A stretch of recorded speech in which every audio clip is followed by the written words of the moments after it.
just sit here, or you can take a little nap. Thank you, doctor. We'll be careful.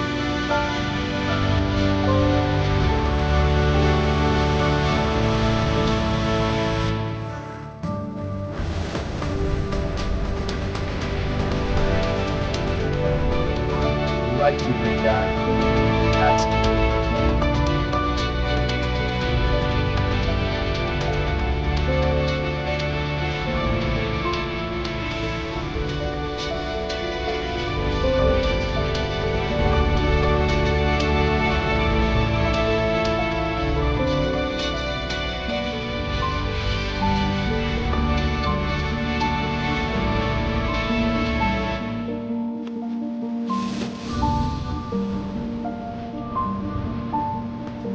good. Take it. All right, let's go.